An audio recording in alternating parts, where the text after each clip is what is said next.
Well, hello guys, my ticky-talky talkers.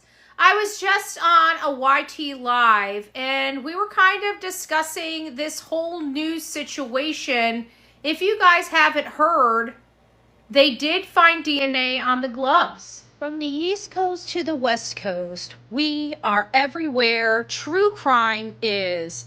We are asking for the public's help. We are searching in the woods. We are doing what it takes here on the Bullhorn Betty channels to find answers to the most alarming cases we have been watching on the news.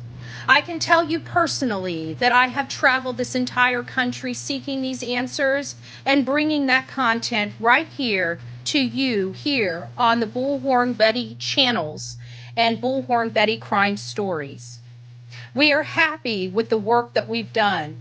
We brought many answers to the public, and we have defied mainstream media in our pursuit of the truth in these cases. We will continue to work, we will continue to fight for these victims, and we will continue to tell their stories here on my channels.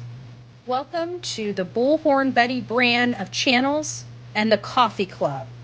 Thank you for your love, thank you for your support, and more importantly, thank you for allowing me to bring these victims' stories to each and every one of you advocating for each of these victims. God bless you. God bless America, and more importantly, God bless our victims.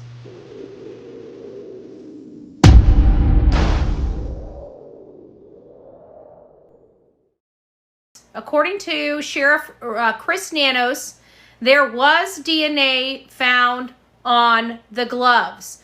So we have the masked intruder and a well-known forensic sketch artist that's retired that used to take masked individuals and help derive their image, has created this image. Many people are kind of saying, well, it kind of looks like the guy that they arrested a little bit, kind of, sort of. And we also heard from Chris Nanos that that guy has not been cleared. He's been released, but not cleared. So there comes this.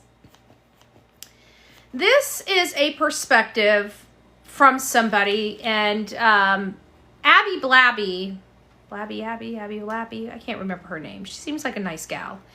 Posted this on her Facebook, and it really kind of, hey VP, hey VIP, it's nice to see you, love. I hope you're doing well. And everybody coming in, come on in. We got a lot to discuss here. Lots happened over the last 24 hours with the Nancy Guthrie case. If you guys don't know, I'm covering the Nancy Guthrie case. Typically, I'm boots on the ground, but there's been some things that have prevented me from being boots on the ground for the last 1.5 to 2 years. So what I will tell you is that this here has resonated with me quite a lot. I love looking at perspectives. I love hearing people pick up on certain things that I did not pick up on originally. And this is one such thing. And it's honest, it's truthful. So I'm going to move myself out of the way and we're going to read this together, because this right here makes incredibly perfect sense. And it's scary. Because at first, you know, we were thinking family or somebody known to Nancy did this. And then we see the masked intruder. And then we start thinking it's possible that this is just a robbery gone bad. And now with this, you know what? It's making me second guess that as well. Let's read. So it said, clear your mind of the case and then watch the video again. The masked person didn't even try the doorknob. Guys, he didn't. He didn't even try the doorknob for the security door. It's visible in the video along with the top of the lock. They're walking back and forth, fiddling with the Nest camera in an oddly nonchalant way. They aren't worried that the Nest camera could have alerted the homeowner to movement, or that they aren't worried that someone would be trying to call 911. They aren't even trying to get in. There are windows and even a sliding door off to the left and on the front of the house, but the individual does not check those. They walked right up to the front door. They walked right up the front walkway and just kind of killed time. Who does that?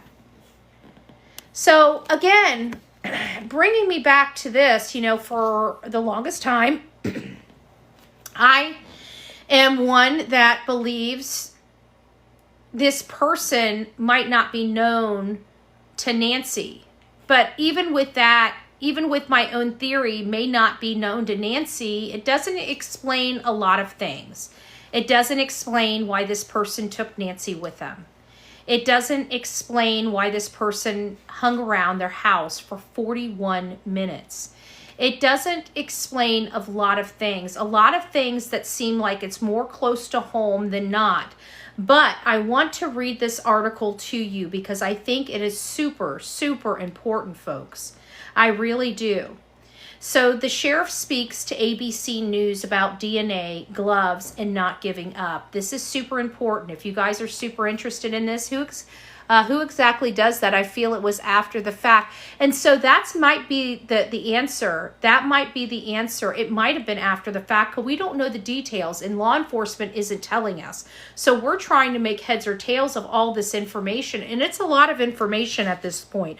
A lot of piecemeal information that isn't computing to a cohesive situation. But this is important information. The sheriff did speak to ABC News today, and they have recovered DNA. DNA was recovered from several gloves and other pieces of potential evidence, and those DNA samples are now being compared to samples taken from associates of Nancy Guthrie. Pima County Sheriff Chris Nanos told ABC News today. Sheriff said he is hopeful the investigators are getting closer to solving the case. Those are his statements, getting closer to solving the case. He's also said, we've gotten DNA back. They've gotten DNA back. They already have genetic markers of those who they think had access to the home, he said, including the members of the Guthrie family and household help. So they have all of the Guthrie family's DNA. They have the household help's DNA. Now they're ready to go through and try to start eliminating people, guys. It sounds like we have breaking news, and that breaking news is we have a DNA profile of the subject. This is huge leaps and bounds from where we once were. They are now going through and trying to eliminate people close to them. I wanted to make sure that we are really clear on that. And then of course we start hearing this, and it brings us right back to where we were. Who was this person, and why was nothing missing from Nancy Guthrie's house except her? Why was there a violent struggle inside the house that spilled on the outside of the house? Why did nobody out there hear her screams? Why? These are questions we have. Why? These are the million-dollar questions that nobody can answer. Why was she at her daughter's house having dinner? Was that normal? If it was normal, fine. But was it normal? Why did she take the Uber to her daughter's house? Did she regularly take the Uber to her daughter's house, right? Is this a lone person, or was somebody in a gray pickup truck down the road waiting for them? Guys, did you know we're looking for a gray pickup truck? A gray pickup truck is now part of this investigation, but they don't tell us a make or model, or whether it's a small pickup truck, a mid-size pickup truck, or a large full-size pickup truck. Was it a dually or single axle? You know, where's the information on this gray pickup truck that the FBI is seeking out right now? There is a gray pickup truck that they want to identify. So we still have a lot of information. And was there a blanket or a rug missing from Nancy Guthrie's house? We don't know. How did this subject gain entry? Because based on this that's behind me, we have a lot of questions. If you are just coming in, guys, This statement behind me is basically stating, if you watch the masked subject, okay? If you watch this masked subject, you don't ever see him try to grab the doorknob. He's not there trying to break in the front door. He's there specifically to remove that camera. He's more concerned about that camera than anything else. And he's moving about on that whole front porch, not even worried about somebody being notified that he's there. Nobody's being notified. Like, you know, he's nonchalantly walking around here trying to find something to put in front of the camera, but he's not even concerned that somebody could be notified inside the house and calling 911 as he speaks, or as he's there, as he's trying to cover up the camera. What's that all about? What's that all about? So we have a forensic artist that created this. This forensic artist has worked with law enforcement in the past, has an impeccable career and resume. Over 750 cases they were specifically involved in and helped law enforcement create forensic sketches. And this is the forensic sketch that this person was able to come up with based on all the features they see in each one of these photos. And this is the sketch that very seasoned forensic sketch artist was able to do. Now, again, over 750 cases under their belt. They are a seasoned forensic sketch artist. So we're not talking about, and you can tell by the quality of the sketch that this is a good sketch. But the problem is look how closely resembling that sketch is to the man that they arrested.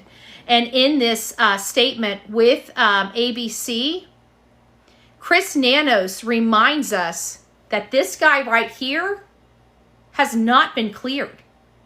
He has been released, but he has not been cleared. And we have to remember that, because that is difficult when we see him being released and him acting like, oh, I hope they find the guy, but it wasn't me.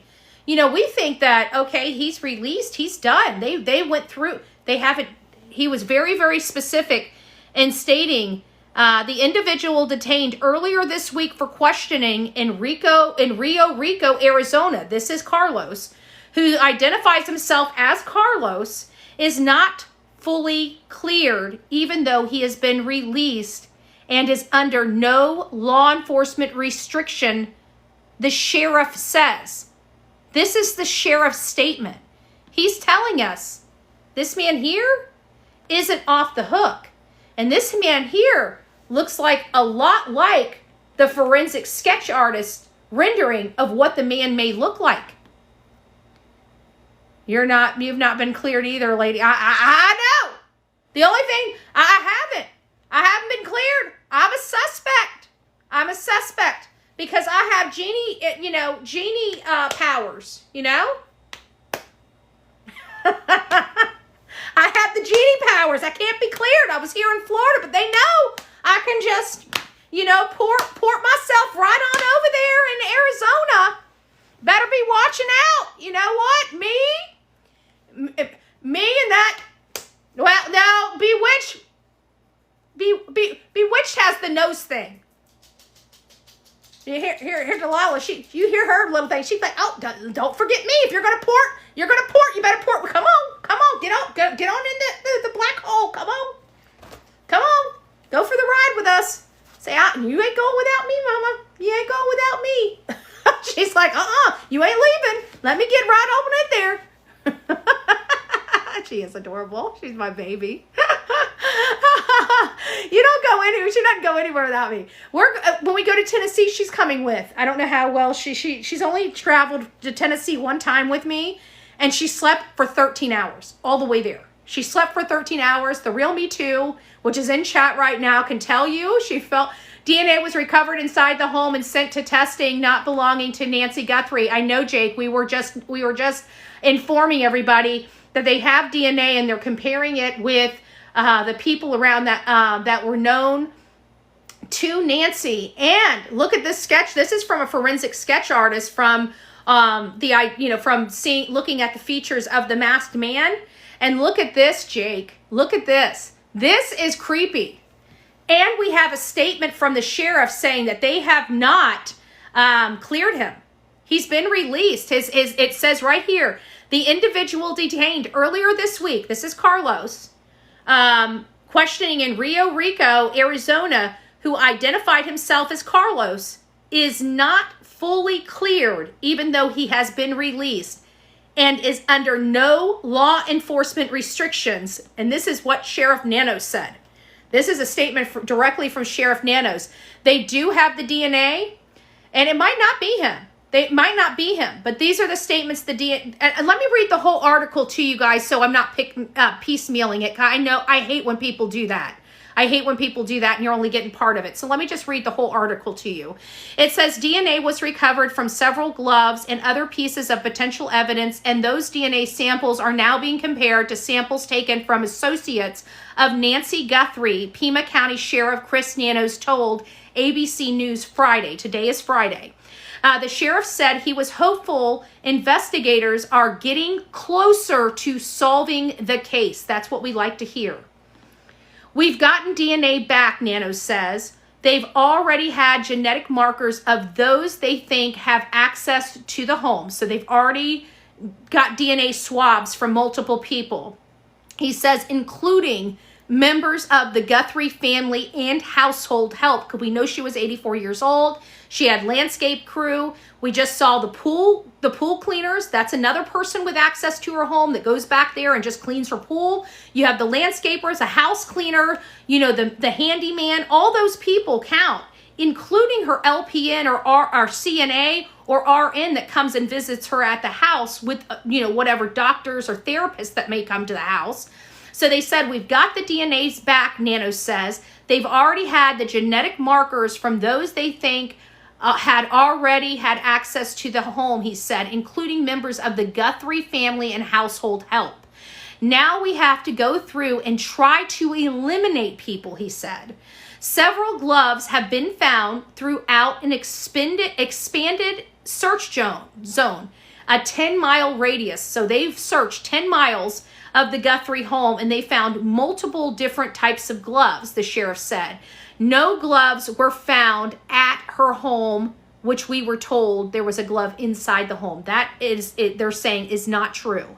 Investigators plan to return to the Guthrie's home as soon as Friday to take additional measurements from the front doorway where the suspect lurked. They have estimated his height to be 5 feet 9 inches to 5 feet 10 inches, and now the hope is to determine the man's weight. It is really about taking the video frame by frame and trying to get as much out of it as we can, Nanos says. Other investigators are trying to trace the purchase of the backpack. Walmart declined to comment on whether they are assisting in the investigation. And then they further state the individual detained earlier this week for questioning in Rio Rico, Arizona, who identifies himself as Carlos, is not fully cleared, even though he was released and is under no law enforcement restrictions, says the sheriff. Nobody's been fully cleared, he says. Nobody. He talked to us and he was cooperative. So this guy's talked to them. He's been cooperative, but he's not cleared. Nanos said the sheriff's department and FBI are working side by side to find Nancy. We're not giving up, Nanos says. If Nancy is out there, we're going to find her. We're not giving up. And that's according to his conversation with ABC. So this was an interview he did with ABC. Again, we have a forensic artist that has identified this as being the person under this mask. They have a very good resume and have done this. They are now retired. but they have worked on over 750 cases. And I'm sorry, you can't miss the resemblance of Carlos. So if Carlos isn't the guy, this is the reason why he was picked up, because he resembles what a forensic artist is telling law enforcement they're looking for. So that probably has a lot to do with it. And then, of course, we find out this, we read this, and this makes a whole lot of sense. This is basically saying, don't we find it a little funny that the masked man wasn't trying to break in? He wasn't trying to break in, and he wasn't concerned that the camera was maybe notifying somebody inside the home to call the cops. He was lurking around there trying to disable the camera. Why? One of two things ring true to me. One of two things. Either he knew that the lady was already incapacitated and would not be able to call law enforcement, or he knew that there was no subscription and no notification and no call to law enforcement because they were well aware that there was no subscription to that camera. But if there was no subscription, then why were they so concerned about being hidden? You see where we're going with this? It just seems a little odd to me. It seems a little odd. And this person picks up. They're walking back and forth, fiddling with the Nest camera in an oddly nonchalant way. That's accurate. That's an accurate statement. I think we can all go back and watch that video and say this person didn't appear to be too overly concerned about the camera. Casually looking around, lighting up the walkway, seeing if there's anything to kind of hide. And even somebody says, you know what, when you see them, they're checking how strong the plants are. And the reason why it looks like he's bunching them with a fist is because they believe he was taking those up, trying to get behind the camera to pull it down so he's not touching it. Which is, again, a very odd behavior. How did that person not know that that camera wasn't going to be triggering somebody inside that house to call law enforcement? You can't tell me if you got a ding on your phone and you saw that outside of your phone or outside of your front door, you're not immediately calling 911. I would absolutely be immediately calling 911. So, what happened to Nancy Guthrie? Who is responsible? Guys, I have no earthly idea. Every time I think we have a little bit of clarity, it's like the wind is taken out of the sail. Every blessed time. I've never seen such a convoluted, complicated, crazy case as we're looking at here, because we're literally looking at the most complex whodunit case that I think we've ever dealt with. I mean, outside of Idaho 4. Honestly, this is so, like, my mind feels like I'm being mined, to be honest with you. Like, my brain is so mushy of this case. And you guys, you've watched me for years. I'm usually put stuff together. I'm usually spot on. Sometimes we make a few mistakes. I mean, we've face planted in cases, Ashley Buzzard being a prime example of a face plant. But the majority of the time, we have a good high batting average on this show. And this right here, I'm so confused. If you're confused, don't act like you think that you're the only one. Trust me, you are not the only one. If you feel alone in that, you are not. I can tell you've watched me be here for years. And this is the first time that I've completely felt mine totally. My head is so mushy, like even at night, when I wake up in the morning, I feel exhausted. I feel like my brain is still processing information while I'm sleeping, because when I wake up, I'm exhausted. This case is really taken almost the wind out of me, because it's so complicated and you're constantly just waiting for the next tidbit of information to put the puzzle piece together to try to make something of this craziness. And it's crazy. So if you guys are feeling that way, maybe blood was placed there. Yeah, it's hard. It's going to be hard to do that, to have that kind of. But you know what? I think that splattering on that one, it might be splattering like a drip, drip, drip, drip, like she's been cracked on her head. You got to remember, he had a firearm on him. And the thought of, I just feel like we're going to be, I think the truth is going to be shocking no matter what it is. If it's the family, it's going to be shocking. If it's a stranger, it's going to even be more shocking. I have a funny feeling it's going to be like, I don't even know what to, like, I feel like it could be a family member or somebody known to her. And there's a piece of me that feels like it's just somebody that's just very comfortable, like a burglar that's very comfortable, that's elevated his game. Like, he started off being like a peeping Tom, and then he broke in and probably stole some little trophies, and then he's just escalated and escalated and escalated and escalated and escalated until now it's turned into a homicide. He might have started out, believe it or not, removing her from the home to, SA her. People don't think about that because of her advanced age, but there are elderly women that are SA'd all the time by young assailants.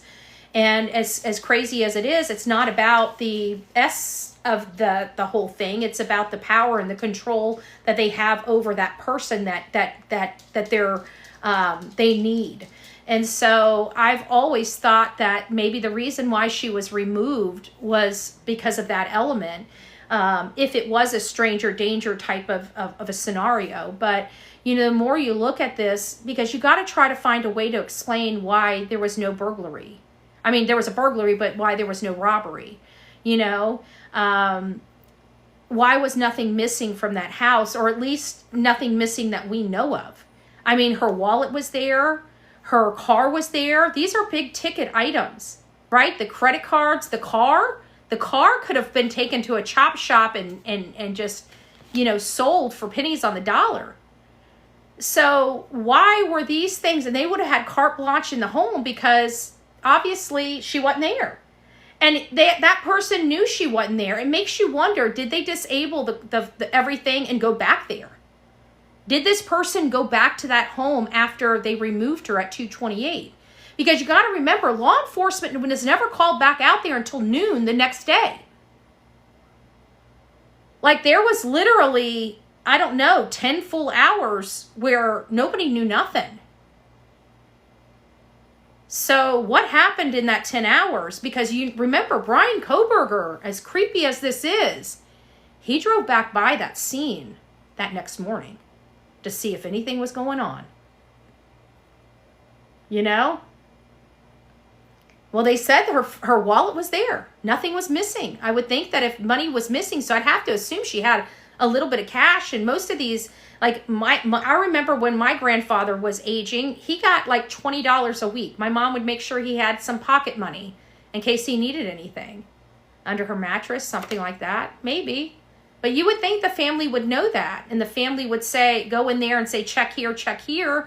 Or even go into her jewelry. These are the most valuable pieces. Are they still in the jewelry box? Yeah, they're still here. Well, then nothing's missing. But in all fairness, I don't know if the family truly has been inside that house to really tell if anything's missing. Because if you haven't been inside a house, you might go in and say, well, this feels odd. I feel like something was here before, So maybe there is something of value missing. It's just they haven't uncovered that it's missing yet.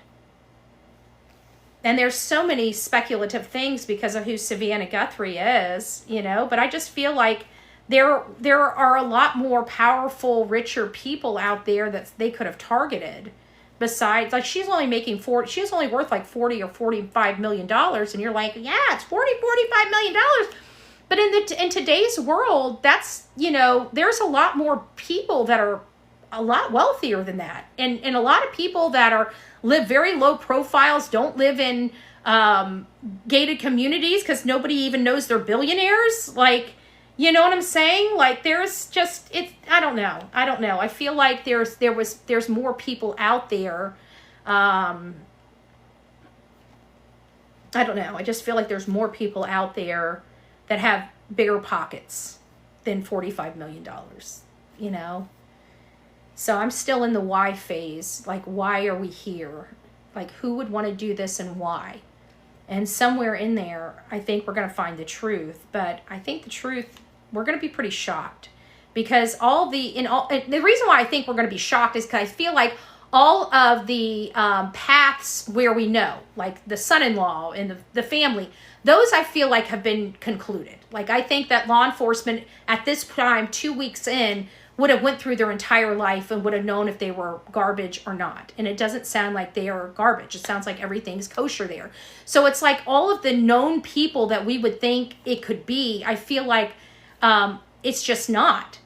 And so that's why I truly feel like we're going to be shocked, because I feel like if it was these people, then things would have already started, rearing their ugly head, where we're starting to get some real tangible stuff, not just still conjecture. And I haven't seen any tangible stuff to support that it's the family. And it's like, even law enforcement, usually you can get a gauge from law enforcement on how they feel about the family. And it just doesn't seem like they're looking at them. It seemed like they did. It seems like they spent a healthy time on them. I mean, they did multiple canvases of their neighborhood. They've done a lot of forensics of their house as well as their mom's house. I feel like, some of that stuff would have come back where we're starting to see a little more intensity or scrutiny on the family if the leads were going that way. I just don't feel like the leads are really going that way right now. Will that change? Maybe they will. Maybe something does spark with this DNA, but I feel like they've scrutinized this family enough that we would hear from law enforcement some type of, something. We're not getting that vibe. So I feel like we're going to be really shocked when we find out who this is. That's why, because I feel like we would have been vibing by now, and we're not vibing. Annie Tommaso erased social media. Why nobody? Tommaso not being videoed. I don't know. And that's another thing. Everybody's like, well, we haven't seen Tommaso in forever. And many people were even saying that they believed is setting up very near a band member's home. JLR's reporting SWAT is setting up very near a band member's home. Interesting. Well, maybe we'll find out it is that band member that everybody thought it might have been. That would be crazy. It'd be wild. I'll be honest with you. I wasn't jiving with that either. I think he was too old, because he's like almost 60 at this point, that band member. And he's like 50 something. So I didn't think the person we were seeing out in front of that house looked that old. But it's opinions. Tommaso, they're saying Tommaso was asserted for the killing. I don't know what that means. I just want her son-in-law to talk about what happened Saturday night. Go to JLR's YouTube. I'm watching it right now. I got it up on the screen. Here it is. I've been watching it the whole time he's driving. I just haven't been listening. See? That's him in the background. So we've been watching this. It's just not jiving just yet. I know they're going over to the house. Because, we heard that it was associated with it, and then it was turned around that it wasn't affiliated with Nancy, so they opted to stay there. And then I think they started getting more information that it might be related to Nancy, because we just got DNA. DNA was just received today. So I do expect something happening soon, especially with DNA was just received today. So I do expect something happening soon, especially with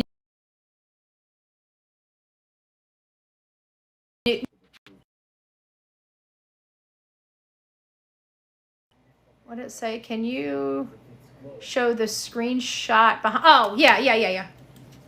There it is. Take a picture of it if you need. There it is. It says masked man doesn't even try the knob for the security door. It's visible in the video along with the top of the lock. They're walking back and forth, fiddling with the Nest camera in an oddly nonchalant way. They aren't worried that the Nest could have been alerting the homeowner to the movement. They aren't worried that someone would be calling 911. They aren't even trying to get in, which every bit of this statement is accurate. There are windows and even sliding glass doors off to the left on the front of the house, but the individual does not check those. They walk right up to the front walkway and just kind of kill time. I mean, that absolutely is very odd, without a doubt. That's what the screenshot said behind me. Hopefully that helped you. You're welcome. You're welcome. Yeah, that's what I was saying. It was great points. It was great points. DNA was not Nancy's in the house. How can that be when she lived there?